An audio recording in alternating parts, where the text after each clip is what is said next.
Colin was right. Speaking of Belichick, reportedly, Buffalo has no interest in Bill Belichick, and I said this last week. I think Bill's weakness, he's not good at the draft. He's good at NFL personnel. He's not good at college personnel transferring to the NFL, and that's what Buffalo needs.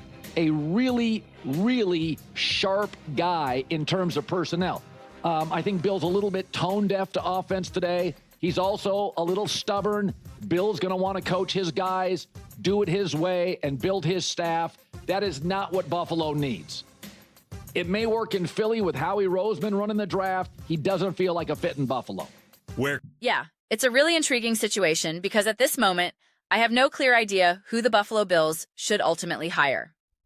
Now, I'm not necessarily advocating for Bill Belichick, but it seems the logical move is to go all in on pursuing Clint Kubiak.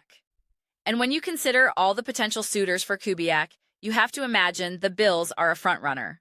Unless, of course, Kubiak is presented with an astronomical offer from Las Vegas, the opportunity to work with Tom Brady, possess the #1 overall pick for a fresh start, and operate with virtually zero immediate expectations.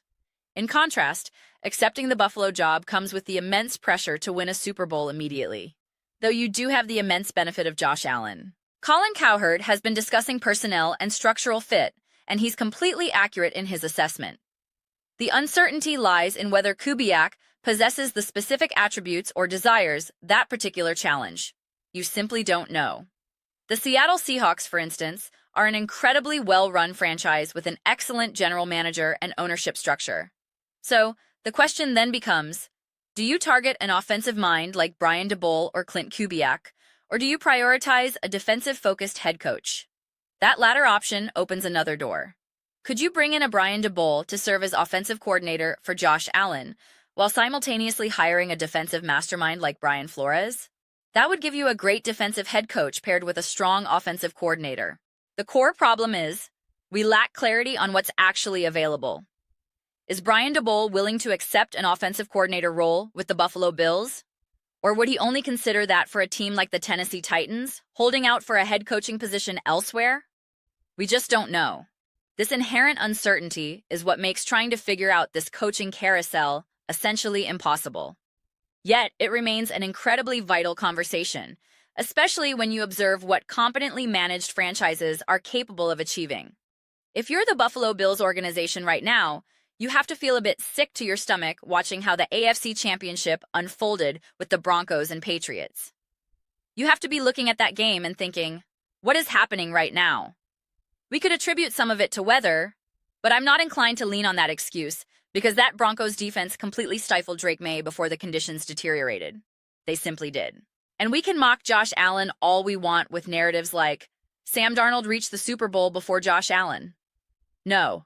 The reality is, the Seattle Seahawks reached the Super Bowl before the Buffalo Bills. Do you realize Josh Allen is still the highest-rated quarterback in this postseason? He holds the top playoff passer rating. His completion percentage is #1 at 71.6%. He played 2 games. Sam Darnold also played 2 games. Josh Allen had 85 dropbacks. Darnold had 59. Allen had 74 pass attempts. Darnold had 53. Josh Allen had 53 completions, which is the same total number of pass attempts Darnold had. Do you understand how insane that volume and efficiency is? Josh Allen ranks 3rd in the NFL in playoff passing yards. He threw for 4 touchdowns against 2 interceptions, plus a bunch of rushing touchdowns. Compare that to Matthew Stafford, who had 6 touchdowns and 1 interception and advanced further, yet has a PFF grade of 62.1. Josh Allen's grade is 90.9. And again, Stafford played 3 games. Allen only played 2. Allen also had the 3rd highest traditional passer rating at 99.8. On the ground, he was effectively a top 10 running back in the playoffs, ranking 10th among all NFL players with 99 rushing yards and 2 touchdowns. Kenneth Walker III had 4 touchdowns. Josh Allen had 2, tying him for 2nd in the NFL for rushing touchdowns in the postseason when combined with running backs. Do you grasp how remarkable that is? And he only played 2 games. Drake May played 3, Kieran Williams played 3, Ramondre Stevenson played 3, Blake Corum played 3, and Josh Allen still finished 10th in rushing yards. It's pretty astounding. And yet, you're not going to the Super Bowl. So, You have to hire the coach who can navigate the team through that final barrier. Is the solution an even more explosive offense? Is it getting that defense locked, loaded, and championship ready? Or is it simply ensuring the offense is perfectly fine-tuned to execute in the most critical moments? I would argue the latter is ultimately more important. Because if you can execute in those decisive moments, which Josh Allen has repeatedly demonstrated the ability to do, despite any nonsense narratives people construct, the issue often lies with the play calling and execution from everyone else around him. If you address and rectify that, then perhaps you'd find yourself in a completely different situation right now. This is precisely where the Bills' front office must figure out their path. If you secure a Clint Kubiak, I believe this offense would be elevated to another level. But then you must ask yourself, who do you pair him with from a defensive coordinating standpoint? This is where the Buffalo Bills must be proactive and strategic. They can't just say, we hired Clint Kubiak and now he'll fill out the coaching staff. No, you have to hold strong opinions and conduct thorough due diligence. If you identify the individual you believe can elevate the defense, you approach Kubiak and say, we're hiring you, but this is who we want as our defensive coordinator. You can select the rest of the staff, but this is our choice for DC. Conversely, if you decide to go with a defensive-minded head coach like Brian Flores to completely rebuild that side of the ball, you better have your offensive coordinator candidate locked and loaded. There are interesting, multifaceted paths available for the Buffalo Bills right now. The problem is I don't know how realistic or feasible each path truly is. For all I know, Clint Kubiak might be thinking, I have a chance to start fresh with a brand new quarterback in Las Vegas. Great weather, working with Tom Brady. They're offering me a fortune, and there's no immediate pressure to win immediately. I can ease into a leadership role. I could completely understand why that might be more desirable than the high-stakes environment in Buffalo. As much as I believe Josh Allen is the best quarterback in the NFL, from a career and lifestyle perspective, choosing the massive contract in Vegas, the #1 pick, the chance to build a team to your exact vision alongside Tom Brady, living in a vibrant city close to LA and San Diego, it's a pretty appealing gig. It's a highly desirable situation, to be honest. Then there's the whole Brian Daboll variable. Would he accept a head coaching position with the Bills, or only an offensive coordinator role elsewhere?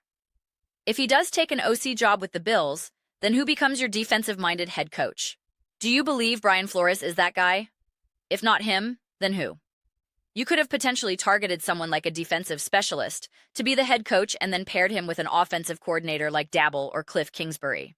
There are numerous permutations. Is Kingsbury himself holding out hope for another head coaching opportunity? This is why we keep going in circles with these discussions. It's profoundly difficult to know what is actually on the table and what is possible. But just know this, the Buffalo Bills are not going to the Super Bowl because they are not a well-run enough organization as a whole. That's the crucial distinction. It's entertaining to focus on Josh Allen, but the Seattle Seahawks are a better run team. The New England Patriots are a better run team. The Kansas City Chiefs are a better run team. The Philadelphia Eagles are a better run team. That is why all those franchises have either reached or won a Super Bowl since Josh Allen was drafted. That is the inescapable reality. Those are my comprehensive thoughts. I'd absolutely love to hear yours. What do you all think about the Buffalo Bills situation? The fact they have no interest in Bill Belichick makes complete sense. But what direction do you believe they should take? Should they prioritize a defensive overhaul or an offensive specialist? Which specific coordinator or head coach candidate resonates with you? Let me know your perspectives. I read every single comment. So, whether you agree with me or disagree with me, let's get some discussions going. Let's get into some spirited debates. But ultimately, let's just have some fun engaging with this. Please do consider subscribing. We're building an amazing community here, and I would absolutely love to see you become part of it.